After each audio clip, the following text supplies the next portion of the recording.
দুনিয়ার কোন এরকম ব্যক্তি আছে আসামিকে মাফ করার জন্য তালাশ করে ডাকতে থাকে, আয় তোকে মাফ করে দিব। দুনিয়ার সমস্ত মানুষই তো তার দুশ্মনকে, আসামিকে সারাদিন তালাশ করে ফিরে কাঠ গড়ায় কি করে দাঁড় করানো যায়, কি করে বেড়ি পড়ানো যায়, কি করে শিকল দেওয়া যায়, কি করে হাত কড়ি পড়ানো যায়, কি করে তাকে রিমান্ডে নেওয়া যায়, সারা দুনিয়ার সামনে কি করে হাইলাইট করা যায়। আর প্রতিদিন আল্লাহ প্রথম আকাশে আসে, রাতের 1/3 যখন অতিবাহিত হয়ে যায়, এখন আল্লাহ প্রথম আকাশে ডাকতেছে আল্লাহ যে আয়, দুনিয়ারা মাফ করতে অভ্যস্ত না, আমি মাফ করতে অভ্যস্ত। দুনিয়ারা মাফ ভালোবাসে না, আমি তালাশ করে কাঠগড়ায় নিতে, আমি তালাশ করি মাফ করতে, আয়। এখন আল্লাহ চিৎকার দিতেছেন, আল্লাহ আমি মুস্তাগফির ফাগফির আল্লাহ।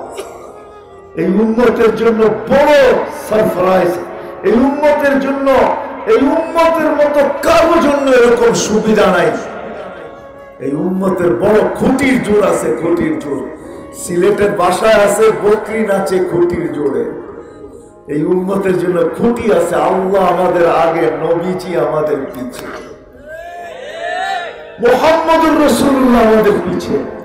ক্ষেত্র আছে, আসেন আলেমদের কাছে, আসেন আল্লাহ ওয়ালাদের কাছে, আসেন শিখেন অল্পতে কিভাবে প্রস্তুতি নেওয়া যায়। আজকে কিন্তু দুনিয়ার কোথাও খালি নাই যেখানে মানুষের বিচরণ না আছে। কিন্তু এটাই চির সত্য যে একদিন দুনিয়াটা শূন্য হয়ে যাবে, আবার একদিন আসবে দুনিয়াটাই থাকবে না। আল্লাহ কোন পর্বে হুকুম দিবেন ইসরাফিলকে যে ফানফাখ, ফু দাও। তুমি জিজ্ঞাসা করবে কাম নাফখাতানি ইয়া রাব্বি, পূর্ব ফু দিব তো কটা দিব?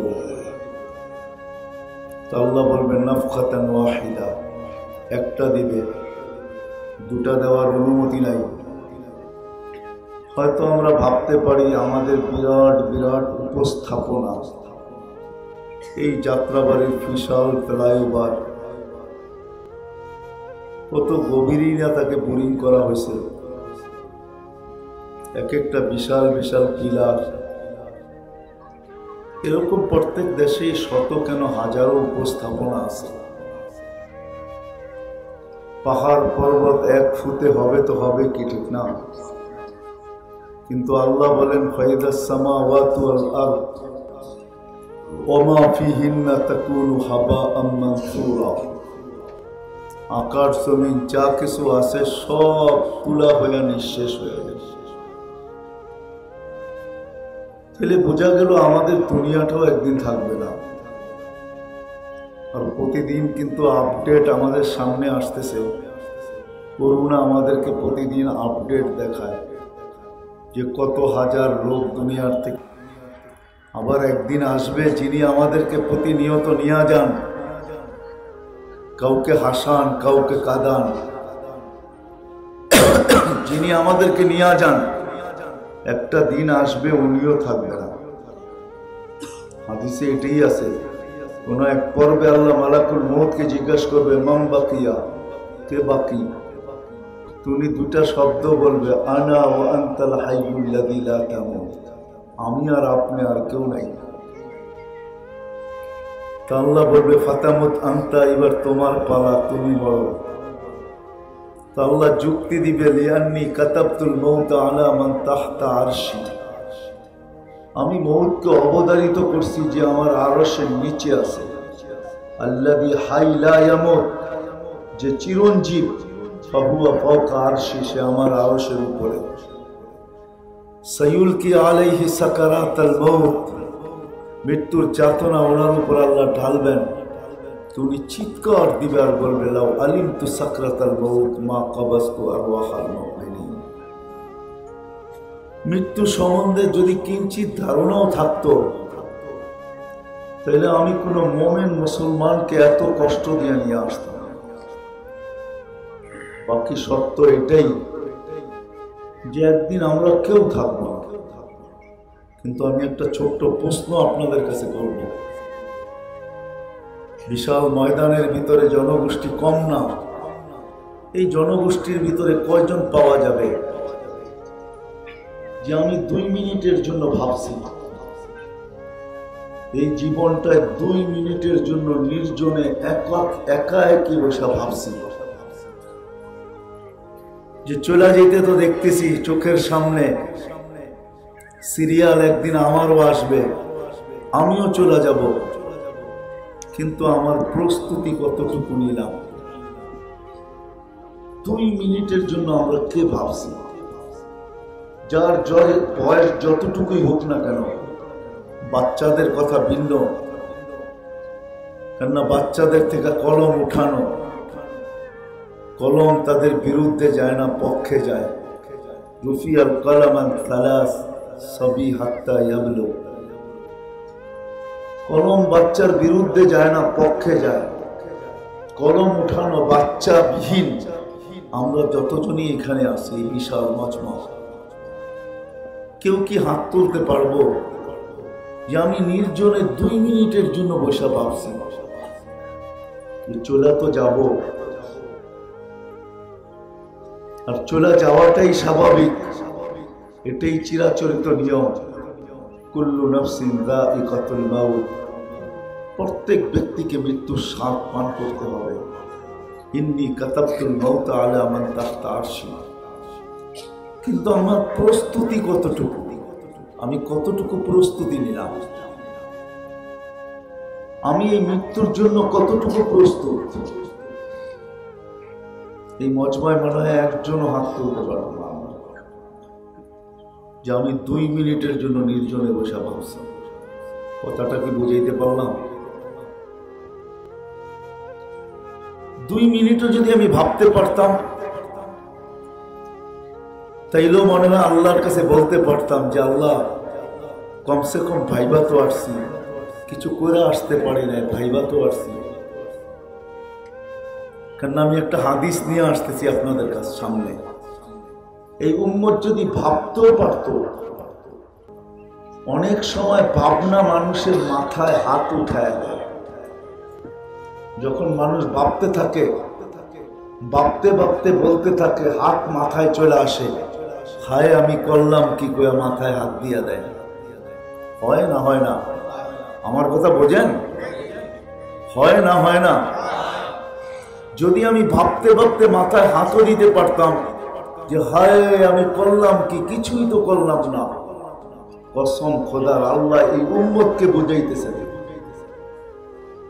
ফালাম্মা তায়াক্কানতা বিল বাওয়ার ওয়া যানানতা আন্নাকা মিন আহলিন নার মানাহতু ইলাইকা রিদওয়ানি ওয়াল্লাইতু ইলাইকা গুফরানি ওয়া কুলতু লাকা লা তাহজান গফারতু লাকা যুনুবা ওয়াল আওসার ওয়া লিআজলিকা সাম্মাইতু নাফসি আল আসিসুল গফফার। আল্লাহ এই উম্মতকে বুঝায়, যদি ভাবনা তোর মাথায় হাতও নিয়ে আসতো, তুই একটু আশ্চর্য হইয়া মাথায় হাত দিয়া ফেলতি, হায় করলাম কি। তো আল্লাহ এই উম্মতকে বুঝাইতে চাইতেছেন, তো আমি আল্লাহ আসার আগেই তোকে রেজার চাদর দিয়া ঢেকা দিতাম, মাগফিরাতের ভিতরে ডুবাইয়া দিতাম, আর আয়েশা তোর পিঠে হাত রেখা বলতাম চিন্তার কোনো কারণ নাই, তোর গুনাহ মাফ করে দিলাম, তোর জন্যই তো আমি আজিজুল গফফার। আলীগঞ্জের মানুষ, আল্লাহকে মানানো বড় সহজ, আল্লাহকে মানানো বড় সহজ। কতগুলা উদাহরণ দিলে বোঝা যাবে। আল্লাহ দুনিয়ার মা নিজের মমতার মাত্রা বলতে পারেন নাই, যদিও আমরা বলি মার মমতা, কিন্তু কোনো মাস পর্যন্ত সংজ্ঞা দিতে পারেন না তার মমতা কতটুকু। দিতে পারছেন? হ্যাঁ, কোন মা পরিধি বলতে পারে না যে আমার মমতা কতটুকু, কিন্তু আল্লাহ মমতার পরিধি বলতেছে। সারা দুনিয়ার মায়ের মমতা যদি এক জায়গায় করো, শুরু মা থেকে নিয়ে কিয়ামত সকাল পর্যন্ত মা, যদিও নাকি আজ পর্যন্ত মায়ের নামের কবিতা শেষ হয় না, আর কোনোদিন হবেও না। না কবিতা, না গজল, না ছন্দ, না প্রবন্ধ আজ পর্যন্ত শেষ হয় না। মায়ের নামের মমতার উপরে এগুলা কোনোদিন শেষও হবে না। আল্লাহ বলে, সমুদ্র মায়ের মমতা যদি এক জায়গায় জমা করো, তো আমি প্রত্যেক বান্দাকে এর চেয়েও 70 গুণ বেশি ভালোবাসি। এর চেয়েও বেশি 70 গুণ ভালোবাসি। বিদায় দুই একটা হাদিস নিয়ে আমি আমার কথার দিকে যাব। আমি একটু পিছন থেকে নিয়ে যাইতেছি। বনি ইসরায়েলের এক বদমাশকে আল্লাহ রসুল বাহির করে দিয়েছিলেন, মুসা আলাইহিস সালাম। বিতাড়িত করছেন। আগে নিয়মই এরকম ছিল, আমাদের কিতাবেও আছে, তাকরিব ও আম, 1 বছরের জন্য শহর থেকে বাহির করে দেওয়া, যেন সে ভালো হয়ে ফিরে আসে। তো বনি ইসরায়েলের এক বদমাশকে মুসা আলাইহিস সালাম বাহির করে দিয়েছেন।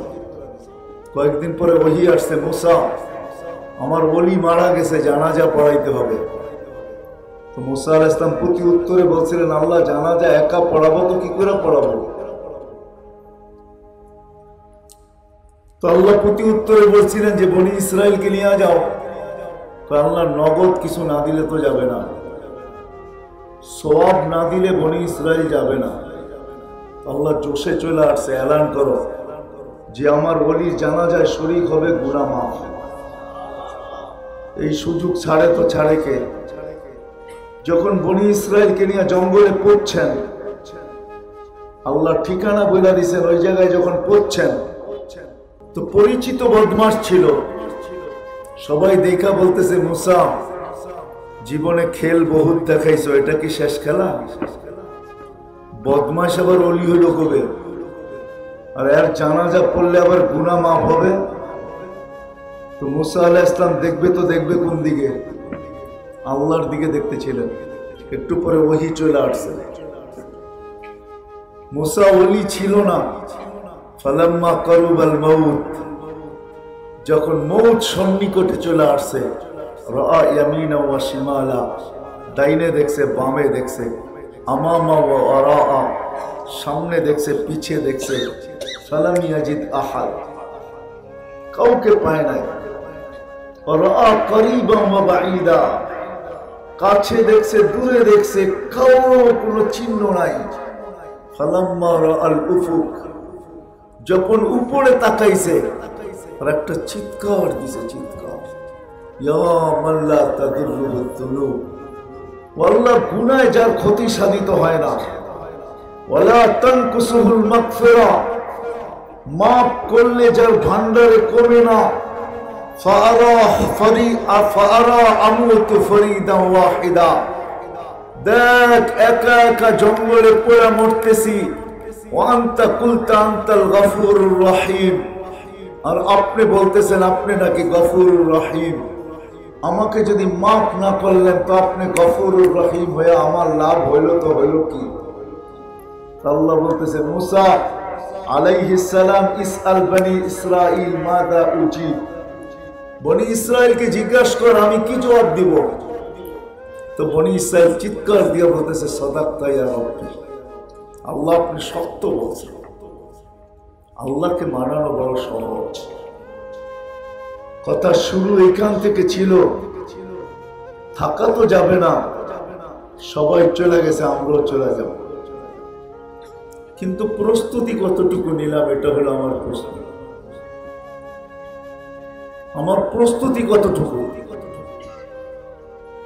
কেননা দুনিয়ার কোনো পরিচয় তো এখানে চলবে না, দুনিয়ার কোনো পরিচিতি চলবে না, দুনিয়ার কোনো পরিচয় চলবে না, দুনিয়ার কোনো পরিচিতি চলবে না, দুনিয়ার কোনো সম্পর্ক চলবে না, দুনিয়ার কোনো ভিজিটিং কার্ড চলবে না,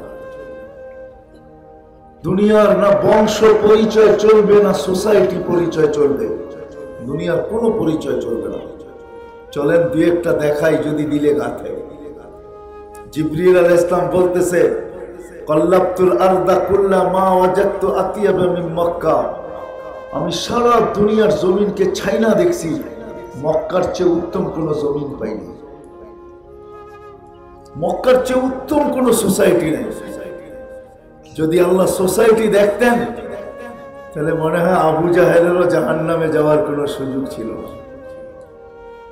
কেননা আবু জাহেলের বাড়িটা এখনো মক্কার ঘর লাগানো, সাফা মারওয়ার সাথে লাগানো। আল্লাহর ঘর আর মারওয়ার থেকে দূরে তো দূরে কতটুকু। আবু জাহেলের ঘরটা তো এখনো মারওয়ার সাথে লাগানো, বাহির হইতে দেরি ওই দিক দিয়া, আবু জাহেলের বাড়িটা নাকে বাড়ি খাইতে দেরি করে। তার ঘরটা তো ওইখানে ছিল। আল্লাহ তো সোসাইটি দেখেন না। দুনিয়ার সবচেয়ে উত্তম জায়গা মক্কা বিদায়িত, আউয়ালা বাইতিন উদিয়া লিন-নাসি লাল্লাযী বিবাক্কাতা মুবারাকা। নিজের ঘরকে ওইখানে নামায়া দিয়েছেন, তারপরে চিৎকার দিয়া বলছেন হুদাল লিল আলামিন, সমগ্র জগতের হেদায়েতের ভান্ডার এটা।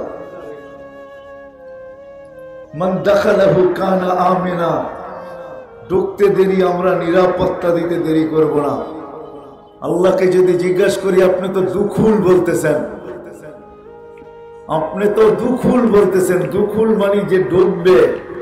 আবু জাহেল তো সাকান, তার বসবাসী এখানে ছিল, তার জন্য নিরাপত্তা নাই তো নাই কেন? তার বসবাসী তো এখানে, তার জন্ম এখানে, তার বসবাস এখানে, সে রাত কাটাইছে এখানে, সে দিন কাটাইছে এখানে। আমি কি বুঝাইতে পারতেছি? তার জন্য নিরাপত্তা নাই তো নাই কেন? আল্লাহ বলে আমরা সোসাইটি দেখি। হায় রাখেন আবু জাহেলের কথা, যদি আবু তালেবকে নিয়ে আসি তাহলে তো আরো বড় হবে। এখন যারা মাতাব দেখতেছে যে এখানে নিচে তওয়াফ করে, এটার ভিতরেই আবু তালেবের জন্ম ছিল, এটার ভিতরেই আবু তালেবের ঘর ছিল, এটার ভিতরেই আবু তালেবের মওত হয়েছে। এখন যে মাতাফ আছে যেখানে নিচে তওয়াফ করে, এটাকে প্রসারিত করার কারণে আবু তালেবের জন্মের জায়গা, মওতের জায়গা, ঘর সব তওয়াফের জায়গার ভিতরে চলে আসছে। আমি ওই জায়গা চিনি, ওই দিক চিনি যে এইখানে আবু তালেবের ঘর ছিল। মুহাম্মদুর রাসূলুল্লাহর চাচা ছিল। আল্লাহ সম্পর্ক দেখেন না, আল্লাহ বংশ দেখেন না, আল্লাহ সোসাইটি দেখেন না। বিদায় আমি আবারও প্রশ্নের জায়গায় যাইতেছি, চলে যেতে হবে, কিন্তু আপনার আমার প্রস্তুতি কতটুকু? কিন্তু এটাও তো সত্য যে মানুষ যে বুড়া হয়েই মরবে, এটাও তো শিউর না। শিউর আসার সিরিয়াল আছে, যাওয়ার কোন সিরিয়াল নাই। কেন ফেরেশতারা আল্লাহকে জিজ্ঞাসা করছিলেন, আল্লাহ এত কেন বানাইলেন? জায়গা তো নিবে না। 24,000 মাইল হলো আমাদের দুনিয়াটা, এই ফুটবলটা হলো 24,000, কত? 24,000 মাইল আমাদের এই দুনিয়ার ফুটবলটা, যার কারণে আমাদের রাত দিন 24 ঘন্টা। এটারও একটা কারণ আছে, দুনিয়া পার ঘন্টায় 1000 মাইল গতিতে ঘোরে, 24 ঘন্টায় একবার প্রদক্ষিণ হয়। এই জন্য আমাদের দিন রাত 24 ঘন্টায়।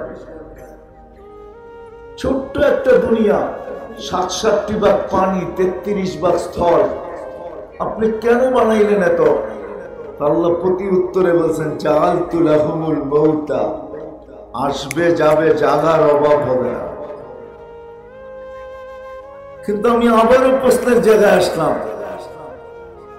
আমরা বিবেকমান, বুদ্ধিমান, বিদ্বান, আমরা এই তিনটারই গৌরব করি যে আমি বুদ্ধিমান, আমি বিদ্বান, আমি বিবেকমান। আমি মানুষটাকে জিজ্ঞাসা করব যে আসেন একটু ভাবি আমার প্রস্তুতি কতটুকু, কতটুকু প্রস্তুতি নিলাম। চলে তো যেতে হবে, সকালের ব্যক্তি বলতে পারে না, এই জন্যই আল্লাহ রসুল সতর্ক করছেন, ইদা আসবাহতা ফালা তানতাযিরিল মাসা। ও আমার উম্মত, সকাল মিলল তো সন্ধ্যার অপেক্ষা করো না, সন্ধ্যা মিলল তো সকালের অপেক্ষা করো না। কি করব? বাদিরু বিল আমাল, প্রস্তুতি নিতে থাকো, গাড়ি নিয়ে প্রস্তুত থাকো, যেই কোনো মুহূর্তে তোমার উপরে থাবা আসতে পারে। না পারে না? যদি এটা না হইতো তাহলে সূর্য কোনোদিন আমাদেরকে সতর্ক করতেন না, আমাদের এলাকার কুকুরগুলো আমাদেরকে কোনোদিন সতর্ক করতেন না। বাইজিদ বোস্তামি রহমতুল্লাহ আলাইহি লেখছেন, কুকুর পর্যন্ত আমাদেরকে সতর্ক করে, ইবনা আদম, ও মানুষ, আনকিদ নাফসাকা মিন গাযাবিল জাব্বার, তুই তোকে আল্লাহর গজব থেকে বাঁচা। ফা ইন্নাকা লা তুতিক, আল্লাহর গজব যদি চলে আসে সে তুই মোকাবেলা করতে পারবি না, তুই সইতে পারবি না আল্লাহর গজব। আজ চলে আসলে সইতে পারবি না। ছোট্ট একটা করুণা গজব হিসাবেই তো আসছে, ঠিক না? কি সইতে পারতেছি? হ্যাঁ, কি সইতে পারতেছি? ছোট্টই তো একটা, হাতির মতো তো না, ক্ষুদ্র থেকে ক্ষুদ্র। তো কুকুর বলে তুই সইতে পারবি না আল্লাহর গজব, বাঁচা না তোকে।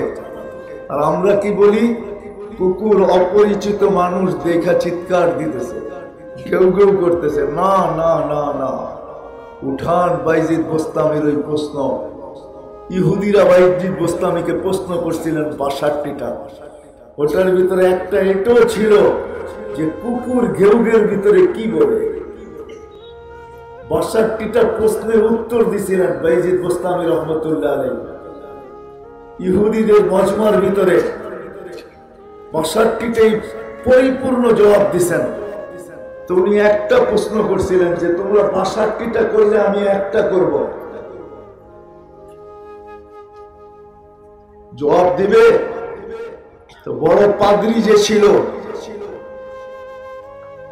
তো সবাই বলতেছে করো করো, একটাই করবে তুমি, করো। তো বড় পাদ্রীকে জিজ্ঞাসা করছিলেন জান্নাতের চাবি কি? তো পাদ্রী চুপ হয়ে গেছে। তো তার সমস্ত হাজারো শিষ্য তাকে বলতেছিল, ওস্তাদ জি একটার জবাব দিবেন, অসুবিধা কি, আপনি চুপ কেন? ও তো ৬২টার জবাব দিল। তো বলছে জবাব আমি জানি, দিলে তোমরা আমার সঙ্গ দিবে না। বলছে আমরা জমিনে হাত রাইখা বললাম আপনি জবাব দিলে আমরা আপনার সঙ্গ দিব। তো ওই পাদ্রী বলে উঠছে, লা ইলাহা ইল্লাল্লাহ মুহাম্মাদুর রাসূলুল্লাহ। সমস্ত পাদ্রী এক কথায় ওইখানে মুসলমান হয়ে গেছে। কেননা ওনাকে লম্বা কাহিনী, ওনাকে স্বপ্নে দেখাইছিলেন যে তুমি যাও পাদ্রীদের পোশাক পরো, ওরকম ক্রস লাগাও, আর কালকে পাদ্রীদের সম্মেলন হবে, ওইখানে তুমি উপস্থিত হও। একবার, দুইবার, তিনবার উনি কাঁপতেছিলেন যে এটা কি বলা হয়, আমি পাদ্রীদের পোশাক পরব, বুকে ক্রস লাগাবো। তো উপর থেকে আওয়াজ আসছে, যাও বাইজিদ যাও, তোমাকে আমরা হেফাজত করব, আমরা বিশাল কিছু একটা তোমার মাধ্যমে ঘটাইতে চাইতেছি, যাও। তো পাদ্রীর সর্দার, সবচেয়ে বড় পাদ্রী যখন স্টেজে বসছে, তো তার স্টেজ কাঁপতে ছিল, চেয়ার কাঁপতে ছিল। তো সে বলতেছিল এখানে কোনো মুহাম্মদী হবে, যার কারণে আমার চেয়ার কাঁপতেছে। তো সবাই বলতেছে আমাদেরকে দেখায় দেন, হত্যা করব। বলছে না, এটা সমুচীন হবে না। সে এমন কিছু করে নাই যে তাকে হত্যা করা যায়, কিন্তু চলো আমি তাকে প্রশ্ন করব। তো একে একে ৬২টা প্রশ্ন করছে। কয়টা?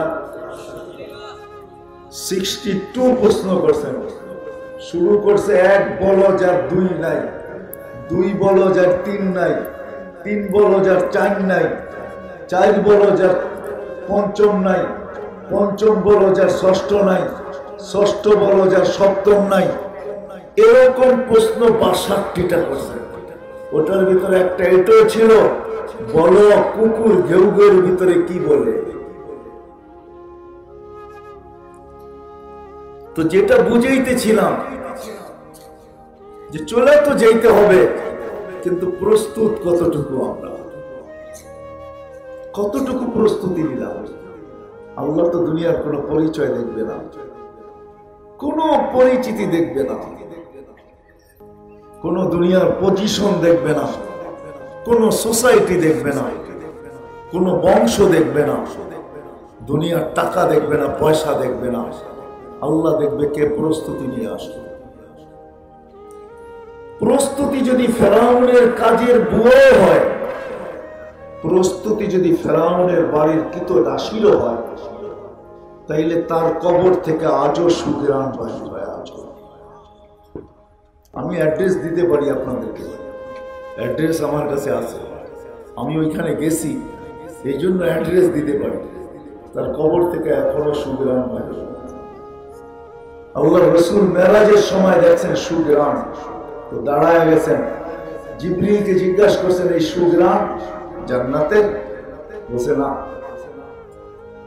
বলছে আমার তো মনে হয় জান্নাতের। ইন্নী আজিদু রিহা জান্নাত হা পুরা, এইখান থেকে মনে হয় সুগ্রাণ আসতেছে জান্নাতের। বলছে জান্নাতের সুগ্রাণ না। বলে তাহলে কিসের সুগ্রাণ? বলে ফেরাউনের বাড়ির কৃতদাসীর কবর থেকে সুগ্রাণ। জিজ্ঞাসা করছে কতদিন বাহির হবে? বলে ইলা ইয়াউমিল কিয়ামা, কিয়ামত পর্যন্ত বাহির হবে। ও কুল্লু মাইয়ামুর, যেই কবরের পাশ দিয়ে যাবে আপনার মতো দাঁড়াইতে বাধ্য হবে। আজকে হাজারো মানুষ ওইখানে যাইতে বাধ্য হয় শুধু সুগ্রাণ নেওয়ার জন্য। সুগ্রাণ কি? আপনাকে অ্যাড্রেস দিই। আল্লাহ রসুল জিজ্ঞাসা করছে জিবরিল একটু বলো না, সেই মর্তবা পাইল তো পাইল কি করে? কি করে পাইল? সে কি করে এই মর্তবা পাইল? তো জিবরিল আলাইহিস প্রতি উত্তরে বলছিলেন যে রাত্র ছোট, সফর অনেক লম্বা, এক রাত্রের ভিতরে পরিসমাপ্তি ঘটাইতে হবে, কাহিনী বলতে গেলে অনেক সময় লাগবে। আল্লাহ প্রতি উত্তরে বলছিলেন যে জিবরিল আজকে মেহমানকে দেখা হবে, মেজবানকে দেখা হবে না। আমার বন্ধু কি চায় এটা বলো। আজকে মেজবানকে দেখা হবে না, মেহমান দেখা হবে। কেননা আল্লাহ রসুল মেহমান হয়ে গেছিলেন। মেহমান যার অনেকগুলো কারণ আছে। মেরাজের কারণ শুধু একটা না, অনেকগুলো কারণ। আমি তো বলি মেরাজের কারণ অনেকগুলা ছিল। কারণের ভিতরে একটা এটাও ছিল, আল্লাহ রসুল যখন হাঁটি হাঁটি পাপা হাঁটতে শুরু করছেন, তো আমেনা একদিন কোলে নিয়ে কাঁদতে ছিল। সবাই জিজ্ঞাসা করছে আমেনা কাঁদিস কেন? বলছে আব্দুল্লাহ নাই। বলছে আব্দুল্লাহ নাই মানি? বাচ্চা যখন হাঁটতে শিখে সবচেয়ে বেশি খুশি বাবা হয়। আঙ্গুল ধরে হাঁটাইতে শুরু করে, গতি বাড়ায়, এদিকে নিয়ে যায়, ওদিকে নিয়ে যায়, ওইখানে ছেড়া দেয়, এখানে ছেড়া দেয়। আর সে দুই কদম হাঁটে, আবার পড়া যায়, আবার বাবা দৌড়ে যায়, কোলে নেয়। আর সে দুনিয়াকে বুঝায় হাঁটতে শিখতেছে, কয়েকদিন পরে দৌড়াবে, কয়েকদিন পরে আমার কাঁধে কাঁধ লাগাবে, কয়েকদিন পরে আমার পক্ষ হয়ে লাঠিও ধরবে। ঠিক না? কিন্তু আব্দুল্লাহ তো নাই, কে হাঁটাবে? তা আল্লাহ চলে আসছিলেন। আল্লাহ এসে বলছিলেন আমি না কাঁদিস না, তুই কাঁদলে আমি সইতে পারি না। সন্তান তোর হইতে পারে, কিন্তু বন্ধু তো আমার। আব্দুল্লাহ নাই তো কি হইল? আব্দুল্লাহ হাঁটাইলে দুনিয়াতেই হাঁটাবে। এই মক্কার অলিগলি, ওকাজ মাজান্না দুইটা সবচেয়ে বড় মেলা, ঘুরাইলে নানার বাড়ি নিয়ে যাবে একটু দূরে, আসতে দে ঘুরার সময় আমি রব চলে আসবো। হুয়াল্লাযী আসরা বিআবদিহি, এটাই বুঝায়। আল্লাহ যেন চলে আসছিলেন। আর বন্ধুর আঙ্গুল ধরে নিয়ে গেছেন ঘুরাইতে, চলেন মক্কা মুকাদ্দাস ঘুরায় নিয়ে আসি, বাইতুল মুকাদ্দাস ঘুরায় নিয়ে আসি। ওইখান থেকে প্রথম আকাশ, দ্বিতীয়, তৃতীয়, চতুর্থ, পঞ্চম, ষষ্ঠ, সপ্তম পুরো ঘুরায় দেখাইছেন। বাইতুল মামুর, সিদরাতুল মুনতাহা, লৌহ কলম, আরশ, কুরসি, জান্নাত, জাহান্নাম সব দেখানোর পরে বলছে, বন্ধু আর একটা বাকি থাকবে। তো থাকবে কেন, বসেন আমার পাশে, আমিও আপনাকে দেখি, আপনিও আমাকে দেখি।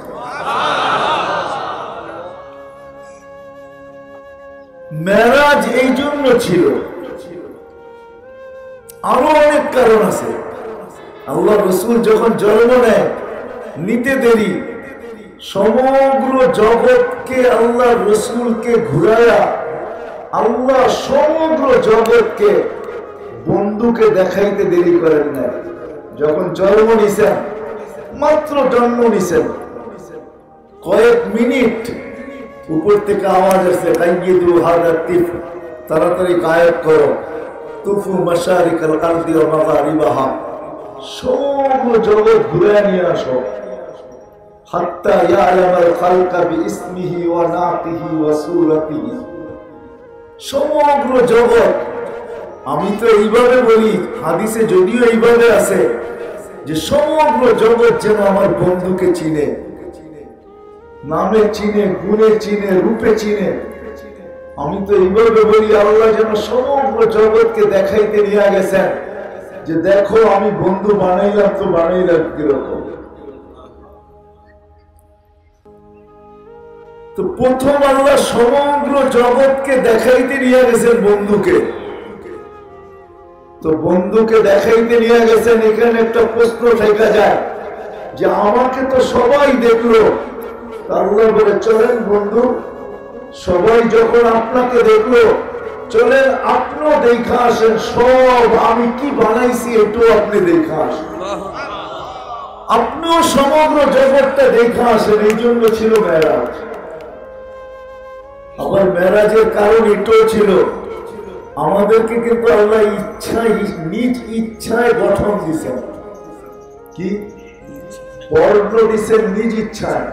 গঠন দিছেন নিজ ইচ্ছায়, একজন ছাড়া। আল্লাহ নিজের বন্ধুকে নিজ ইচ্ছায় গঠন দেন। আল্লাহ বলছে, বন্ধু আপনি যেমন চাবেন এমন বানাবো। নাইলে হাসান বিন সাবিত কোনদিন বলতেন না, খুলিকতা কামা তাশাউ, আপনাকে তো ওরকম বানাইছেন যেরকম আল্লাহ চান নাই, আপনি চাইছেন। তো আল্লাহ বলছে, বন্ধু আপনি চাইতে থাকবেন, আমি ওরকম আপনার গঠন দিতে থাকবো। মেরাজ এই জন্য ছিল যে বন্ধু আপনাকে দেখি দূরের থেকে, দেখি না যে এরকম না, আল্লাহর থেকে কিছু লুকায়িত নাই, দেখি আপনাকে, একটু উপরে উঠে কাছে আসেন না, পাশে বসাইয়া দেখি আপনি চাইলেন কিরম, আমি বানাইলাম কিরম। মেরাজ এই জন্য ছিল। মেরাজ এই জন্য ছিল, মেরাজ এই জন্য ছিল যে জিবরিল আলাইহিস সালাতু ওয়াস সালাম আসেন দাহিয়া কলবির রূপে। আল্লাহ রসুলের হাঁটুর সাথে হাঁটু লাগায়া বসতেন, বেশিরভাগ আল্লাহ রসুলের হাঁটুর সাথে হাঁটু লাগায়া বসতেন। আর আল্লাহ রসুলের সাথে কথোপকথন হইতো। আল্লাহ রসুল জিবরিল আলাইহিস সালামকে দেখতেন, জিবরিল আলাইহিস সালাম আল্লাহ রসুলকে দেখতেন। আমার মনে হয় আল্লাহ এটা পছন্দ করেন না, এই জন্য মনে হয় মেরাজ যে আসো জিবরিল, তুমি ডেলি যাও আমার বন্ধুর কাছে, আর বন্ধুকে দেখো, বন্ধু তোমাকে দেখে, তুমি বন্ধুর সাথে কথা বলো, বন্ধু তোমার সাথে কথা বলে, দুইজনে হাঁটু লাগায়া বসো। আসতেছে দিন আমি বন্ধুকে ডাইকা নিয়ে আসবো আর তোমাকে আউট করে দিব। বন্ধু আমার পাশে বসবে, আমি বন্ধুর সাথে কথা বলবো, বন্ধু শুনবে, বন্ধু আমার সাথে বলবে, আমি শুনবো, তুমি আউট, তোমাকে আউট করে দিব। এটা আর বেশি দিন চলতে দিব না। এই জন্য মেরাজ। আমি হারায় যাবো এইদিকে গেলে, চলেন নিয়ে আসি একটু ঘুরাই আপনাদেরকে। নবী তো চিনি না, খামাখা বলি আসে, ঠিক না? কি বলেন? শুধু শুধু বলি কি নবীকে মহব্বত করি, ঠিক না? কি বলে? হ্যাঁ, মুখে মুখে বলি আমরা নবীকে মহব্বত করি, ঠিক না? হ্যাঁ, নবী তো চিনি না, মহব্বত করি তো কি করি? নবীকে চিনেন? হায় হায়, আমরা নবীও চিনি না।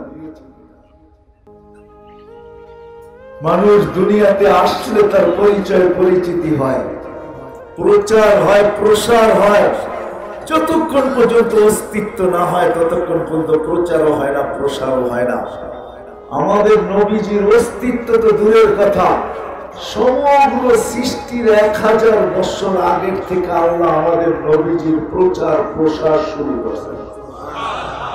1000 বছর আগের থেকে, সৃষ্টিরও 1000 বছর আগের থেকে আল্লাহ সূরা ইয়াসিন পড়ছেন, বন্ধুর 10টা নাম রাখছেন। এখনো সৃষ্টি হয় নাই, কিচ্ছু হয় নাই, আল্লাহ শুধু আল্লাহ। ওই হাদিস কিরকম আমি জানি না, কুনতু কানজাম মাখফিয়া, আল্লাহ বলে আমি একটা লুকায়িত সত্তা ছিলাম, আমাকে প্রকাশ করতে চাইলাম। এরও আগে আল্লাহ রসুল আল্লাহ সূরা ইয়াসিন তেলাওয়াত করেছেন, ওই সময় আল্লাহ ডাক দিয়েছেন ইয়াসিন, প্রচার শুরু। ইয়াসিন ওয়াল কুরআনিল হাকিম, মনে হয় আমাদের নবীজি ওই সময় আল্লাহর কাছে বসা ছিল, নাইলে আল্লাহ ইঙ্গিত করলেন তো করলেন কি করে? আরবি গ্রামার মতে তো ইঙ্গিত হয় না। ইন্নাকা লামিনাল মুরসালিন, ইন্নাকা ওই ব্যক্তিকে বলা চলে, আমাদের ছোট ছোট নাহমুলের ছেলেরাও জানে ইন্নাকা ওই ব্যক্তিকে বলা চলে যে সামনে উপস্থিত বসা, নাইলে ইন্নাহু হয়, ঠিক না? আল্লাহ বলতেছে ইন্নাকা লামিনাল, মানে হয় আমাদের নবীজি ওখানে বসা ছিল, প্রচার প্রসার 1000 বছর আগে। আজকে এখানে সম্মেলন চলতেছে, তাফসীরুল কোরআন মাহফিল মানে সম্মেলন, ঠিক না? হ্যাঁ, আল্লাহ নিজের বন্ধুর জন্য একটা সম্মেলন করছিলেন। আল্লাহ 2টা সম্মেলন করছে, কয়টা? বুঝেন আমার কথা? 2টা সম্মেলন করছেন। একটার ভিতরে আমরা সবাই ছিলাম, আল্লাহ জিজ্ঞাসা করছে আলাস্তু বিরাব্বিকুম, আমি কি তোমাদের রব নই? আমরা চিৎকার দিয়ে বলছি বলা, সম্মেলন শেষ। আরেকটা সম্মেলনে আমরা ছিলাম না, শুধু নবী আর রাসূল ছিল, আর কেউ ছিল না। নবী আর রাসূল ছিল এই সম্মেলনের ভিতরে। আল্লাহ নবী রাসূলদেরকে জিজ্ঞাসা করেছেন, ফালাম্মা আতাইতুকুমুল কিতাবা ওয়াল হিকমা, লাম্মা আতাইতুকুমুল কিতাবা ওয়াল হিকমা,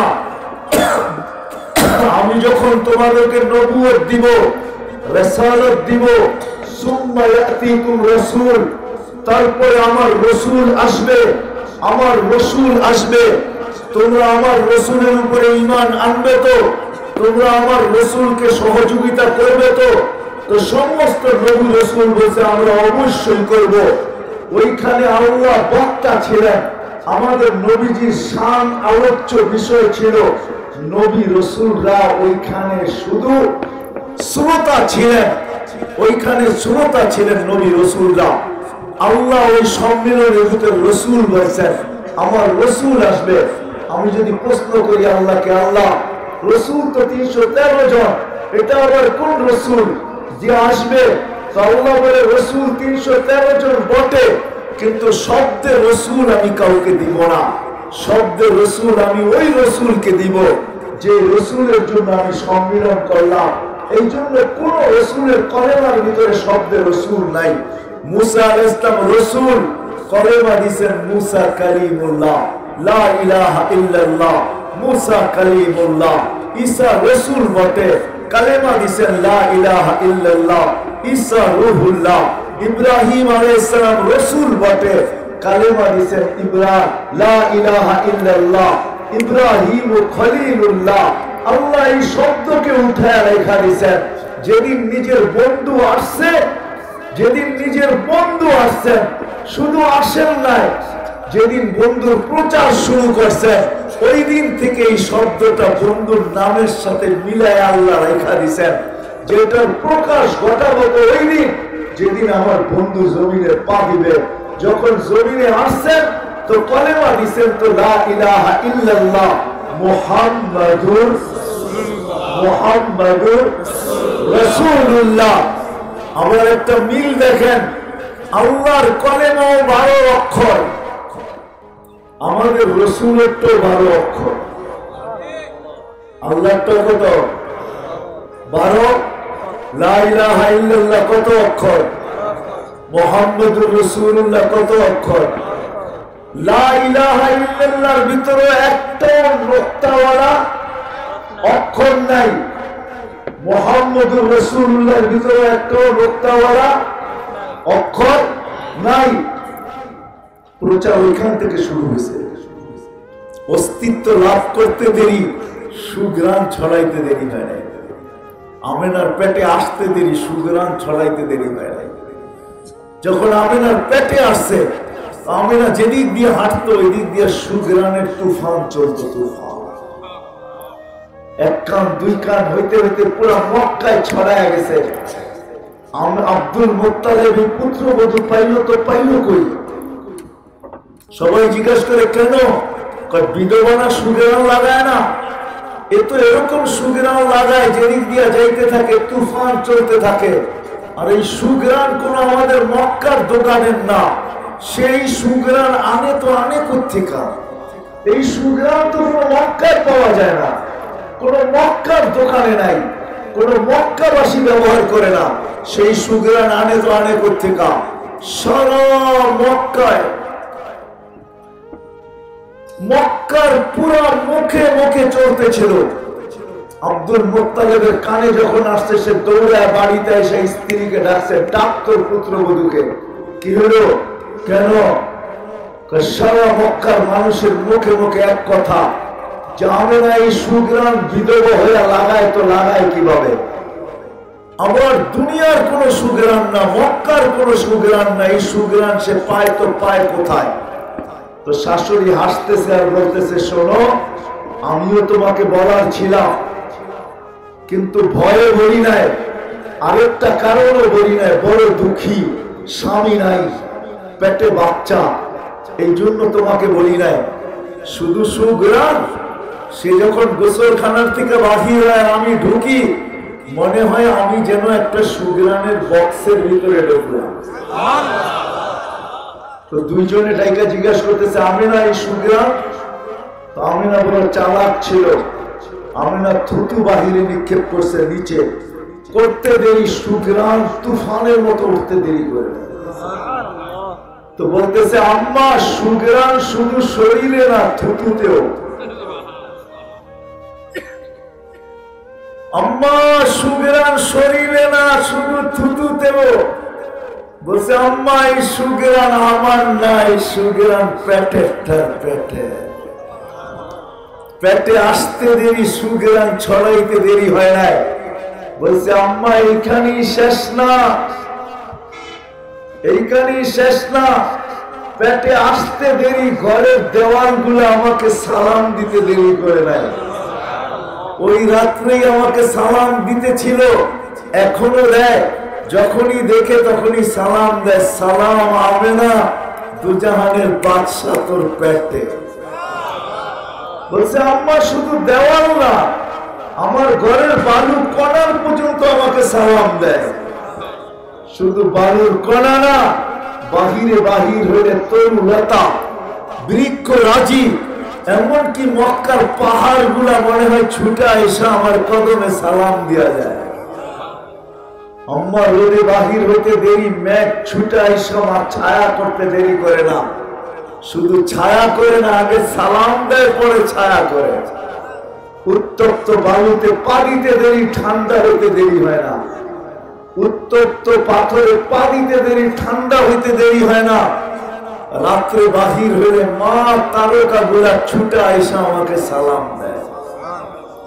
চারটা নিচে নাইমা বলে, সালাম হবে না, সালাম দুজাহানের বাদশা তোর কাছে সালাম। বলছে, মা এখানেই শেষ না, পেটে যেদিন আসছে ওই দিন জান্নাতের 3 মহিলা আমাকে মালা পরায় গেছে। বলছে, সেই 3 মহিলাকে বলে ফেরাউনের স্ত্রী আসিয়া, ঈসা আলাইহিস সালামের আম্মা মারিয়াম, মুসা আলাইহিস সালামের বোন কুলসুম, তিনজন জান্নাতের মালা নিয়ে আসছে আর আমাকে পড়ায় গেছেন আর বলছেন, আমিনা সালাম সালাম, আমাদের জান্নাতের রাজা তোর পেটে চলে আসছে, আমাদের জান্নাতের বাদশা চলে আসছে তোর পেটে। বলছে আম্মা এখানেই শেষ না, 12 জন রসুল আমাকে মারা পড়ায় গেছে।